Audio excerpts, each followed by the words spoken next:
మత్తయి సువార్త 7వ అధ్యాయము 6వ వచనము మరియు 12వ వచనము నుండి 14వ వచనం వరకు. నేటి సువార్తలో యేసు ప్రభు ఇరుకైన మార్గమున ప్రవేశింపుడు అని తెలియజేస్తున్నాడు. ఇరుకైన మార్గము జీవాన్ని ప్రసాదిస్తుంది అనే విషయాన్ని కూడా ప్రభువు నేటి సువార్తలో తెలియజేస్తున్నాడు. ప్రియ మిత్రులారా, పవిత్రమైన దానిని కుక్కలు పాలు చేయవలదు, వెలగల ముత్యములను పందులకు పారవేయవలదు, అవి కాళ్లతో త్రొక్కి నీపైబడి నిన్ను చీల్చివేయును. ఇతరులు మీకు ఏమి చేయవలనని మీరు కోరిదరో దానిని మీరును పరులకు చేయుడు. ఇదే మోషే ధర్మశాస్త్రము, ప్రవక్తల ప్రబోధము. ఇరుకైన ద్వారమున ప్రవేశింపుడు, ఎలయనా విశాలమైన ద్వారము, సులభముగానున్న మార్గము వినాశనమునకు చేర్చును. అనేకులు ఆ మార్గమున పయనింతురు.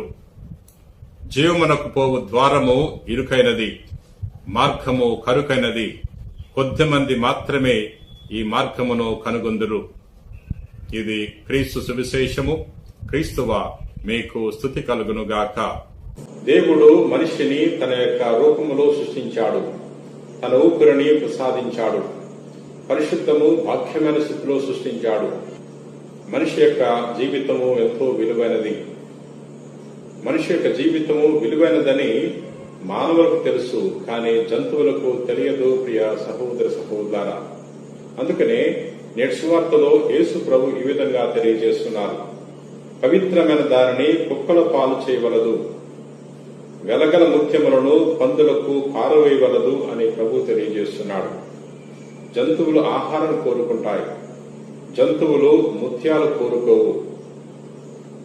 ఎందుకంటే జంతువులకు ముత్యము ఎంత విలువైనదో తెలియదు. ప్రియ సహోదర సహోదరులారా, అందుచేత మనిషి ఎప్పుడు కూడా తన గొప్పతనం గురించి తెలుసుకోవాలి.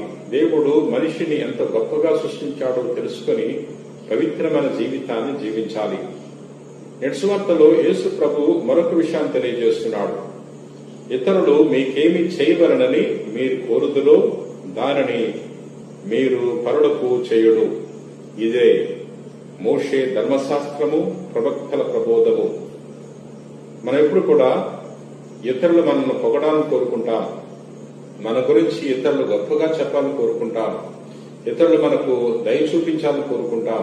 కానీ మనము ఇతరుల ఎడల దయను చూపించలేకపోతున్నాం, ఇతరులను ప్రేమించలేకపోతున్నాం, ఇతరులను క్షమించలేకపోతున్నాం. ప్రియ సహోదరి సహోదరులారా, ప్రభు తెలియజేస్తున్నాడు, నీవలే నీ పొరుగు వారిని ప్రేమించు అంటున్నాడు.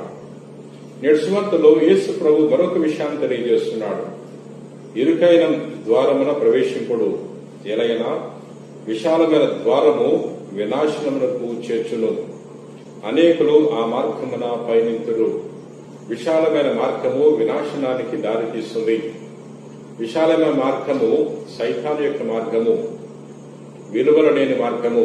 ఇరుకైన మార్గము క్రీస్తు మార్గము, పవిత్రమైన మార్గము, క్రీస్తు యొక్క సువార్త విలువలతో కూడిన జీవితము. ప్రియ సహోదర సహోదరులారా, ఒకసారి మనం పరిశీలించుకుందాం. మనము ఎటువంటి మార్గాన్ని ఎంచుకుంటున్నాం? విశాలమైన మార్గాన్ని ఎంచుకున్నామా, లేక ఇరుకైన క్రీస్తు మార్గాన్ని ఎంచుకున్నామా? ఒకసారి పరిశీలించుకోవాలి. ప్రార్థన చేసుకుందాం.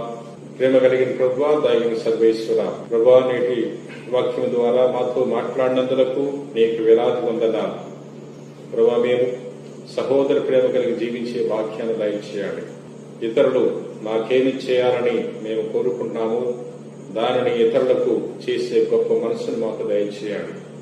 భూలోకములో ఎల్లవేళలా క్రీస్తు మార్గములో సువార్త విలువలతో కూడిన జీవితాన్ని జీవించడానికి మాకు గొప్ప మనస్సును, విశ్వాసాన్ని దయచేయమని ఈ రోజున ఎవరెవరైతే ఈ వాక్యాన్ని ఆలకించి ప్రార్థన చేయించున్నారో అటువంటి వారందరినీ కూడా దీవించమని మా నాథుడైన క్రీస్తు ద్వారా మనవి చేయించున్నాం తండ్రి. ఆమేన్.